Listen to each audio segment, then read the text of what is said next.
Japan এটা এমন একটা দেশ যে দেশের সাথে পৃথিবীর অন্য কোনো দেশের তুলনাই করা যায় না, কেননা অন্য দেশের টেকনোলজি জাপানের টেকনোলজির সাথে টক্কর দিতে পারে না। এটা এমন একটা দেশ যেখানে টয়লেট করার প্রক্রিয়াটাও একদম ইউনিক, আর এখানে বিদ্যমান ট্রাফিক লাইট ব্লু কালারের হয়ে থাকে, যেটা পৃথিবীর অন্যান্য দেশের রেড কালারের হয়। এমন আরও অনেক কিছু রয়েছে যেগুলো পৃথিবীর অন্যান্য দেশ থেকে জাপানকে সম্পূর্ণ আলাদা করে ফেলেছে। তো চলুন জাপানের এসব আজব বিষয়গুলো সম্পর্কে বিস্তারিত জেনে নেওয়া যাক।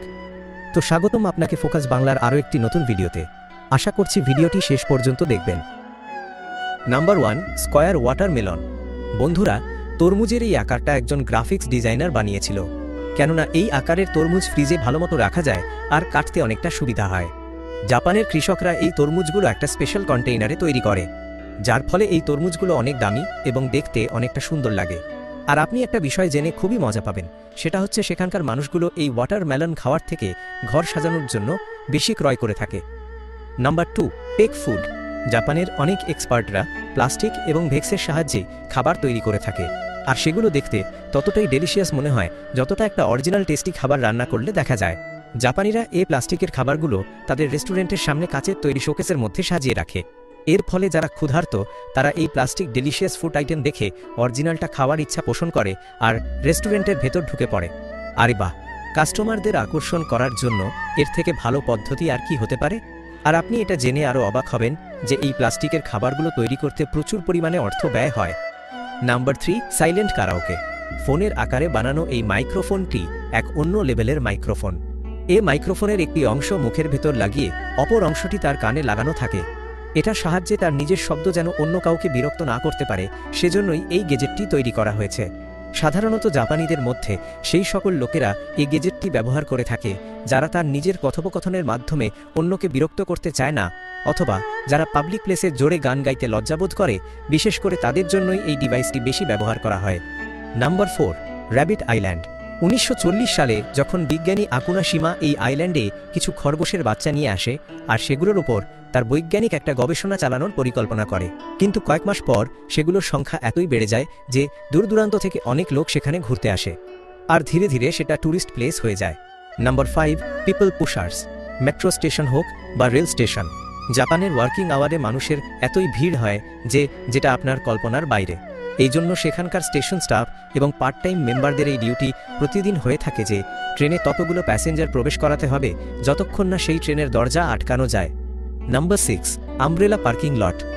আমাদের দেশে বৃষ্টি হলে আমরা সাধারণত ছাতা নিয়েই বের হই, কিন্তু যখন আমরা কোনো বিল্ডিংয়ের উপরে উঠতে যাই তখন আমাদের সাথে থাকা গাড়ি বা বাইক পার্কিং লটে রেখেই ছাতা নিয়ে বিল্ডিংয়ের উপরে উঠি। কিন্তু জাপানে আপনি যদি কোনো বিল্ডিংয়ের উপরে উঠতে চান তাহলে প্রথমে আপনাকে গাড়ি বা বাইক পার্কিং করার পর আপনার ছাতাও পার্কিং করতে হবে, আর আপনার আমব্রেলা সেখান থেকে কেউই নিয়ে যেতে পারবে না। ছাতা পার্কিংয়ের উদ্দেশ্য হচ্ছে যেন ছাতার পানিগুলো বিল্ডিংয়ের আশেপাশে কোথাও না পড়ে। জাপানের সাধারণত প্রত্যেক সরকারি বিল্ডিং এবং অধিকাংশ বিল্ডিংয়ে এরকম আমব্রেলা পার্কিং লট লাগানো রয়েছে। Number 7, train ডিলেস make headlines. সময় সম্পর্কে জাপান সবচেয়ে বেশি গুরুত্ব দেয়, আর ট্রেন স্টেশনে ট্রেন আসতে যদি লেট হয় তাহলে জাপানিরা কি করে দেখুন। যদি ট্রেন স্টেশনে ট্রেন আসতে 5 মিনিট লেট করে তাহলে রেল কোম্পানিকে ডিলে সার্টিফিকেট দিতে হয়, কেননা তার এই 5 মিনিট লেট করার কারণে হয়তো কেউ ইম্পর্টেন্ট মিটিংয়ে অ্যাটেন্ড করতে লেট হয়ে যাবে। আর ট্রেন যদি কোনো কারণে 1 ঘন্টা লেট করে আসে তাহলে রেল কোম্পানিকে নিউজ পেপারে একটি ক্ষমা স্মারক লিপি দিতে হয়। Number 8, world shortest escalator. তামাশাকি শহরে মস ডিপার্টমেন্টাল স্টোরে আপনি দুনিয়ার সবচেয়ে ছোট স্কেলেটর দেখতে পাবেন। এই স্কেলেটারে শুধুমাত্র 5টা সিঁড়ি রয়েছে, আর এটা শুধুমাত্র 35 ইঞ্চি লম্বা। বলেছিলাম না, জাপানিরা তাদের টেকনোলজির সবটুকুই ব্যবহার করে। Number 9, face napkin. এটা তো আপনারা প্রায় সকলেই জানেন যে যখন আমরা বার্গার খাই তখন আমাদের মুখে কোনো না কোনোভাবে কেচাপ বা মেয়োনেজ তো লেগেই যায়। আমরা যত ধীরে ধীরেই খাবার খাই না কেন, কোনো না কোনোভাবে এটা প্রায় সকলের সাথেই হয়ে থাকে। কিন্তু জাপানের একটা রেস্টুরেন্টের মালিক এটারও একটা অসাধারণ সমাধান বের করে ফেলেছে। সেই রেস্টুরেন্টে যাওয়া কাস্টমারদের মুখে এক বিশেষ ধরনের ন্যাপকিন দ্বারা কভার করে দেওয়া হয়, যাতে বার্গার খাওয়ার ফলে তার মুখে কেচাপ বা মেয়োনেজ না লাগতে পারে। তবে হ্যাঁ বন্ধুরা, এই ফেস ন্যাপকিন লাগানোর পর আপনাকে যে একটু অদ্ভুত দেখাবে এটাই কিন্তু স্বাভাবিক। Number 10, naps at work. জাপানের কোনো অফিসে যদি কোনো কর্মচারীকে ঘুমন্ত অবস্থায় দেখা যায় তাহলে এটা মনে করা হয় যে সে তার কাজ অনেক মনোযোগ দিয়ে করেছে, যার কারণে সেখানে কাজ করতে করতে যদি কেউ ঘুমিয়ে পড়ে সেটাকে ভুল মনে করা হয় না। কিন্তু আমাদের দেশে যদি এমনটা হয় তাহলে তার চাকরি থেকেই বরখাস্ত করে দেয়া হয়। Number 11, blue traffic light. জাপানের ট্রাফিক লাইটে গ্রিন কালারের জায়গায় ব্লু কালার ব্যবহার করা হয়, আর এর পেছনের রহস্য এর নামের মধ্যেই রয়েছে। ইতিহাসে ব্লু এবং গ্রিন কালারকে একই নাম ব্লু হিসেবেই জানা যেত। যখন জাপানে সর্বপ্রথম ট্রাফিক লাইটের ব্যবহার করা হয়েছিল, তখন তারা প্রায় প্রত্যেক কালারের লাইটই ব্যবহার করত। যখন তারা সত্যটি জানতে পারে, তারপর থেকে তারা গ্রিন লাইটের জায়গায় ব্লু লাইটটি ব্যবহার করা শুরু করে। Number 12, Japanese toilet. জাপানিজদের টয়লেট আমাদের টয়লেটের মতো একদমই হয় না। সেখানে টয়লেটগুলো বানাতে অসাধারণ কিছু টেকনিক ব্যবহার করা হয়েছে। এই টয়লেট ব্যবহারের পূর্বে আপনাকে সর্বপ্রথম এটাই জানতে হবে যে এই বাটনগুলো মূলত কী কী কাজের জন্য ব্যবহার করা হয়। এটার মধ্যে বিভিন্ন ধরনের অপশান রয়েছে, যেমন আপনার টয়লেটের সিট আপনার ইচ্ছামতো ঠান্ডা অথবা গরম করতে পারবেন।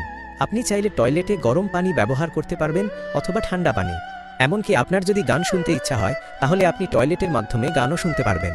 জাপানিজদের এত টেকনিক সম্পর্কে জানানোর জন্য এই ভিডিওতে একটা লাইক তো দেওয়াই যায়। তো বন্ধুরা, আমাদের আজকের আয়োজন এই পর্যন্তই ছিল। ভিডিওটি ভালো লাগলে লাইক করতে পারেন, আর এমনই ইন্টারেস্টিং ভিডিও রেগুলার পেতে আমাদের চ্যানেলটি এখনই সাবস্ক্রাইব করুন এবং পাশে রাখা বেল বাটনটি প্রেস করে দিন। তো দেখা হচ্ছে আগামী ভিডিওতে, ততক্ষণ পর্যন্ত ভালো থাকুন। ধন্যবাদ।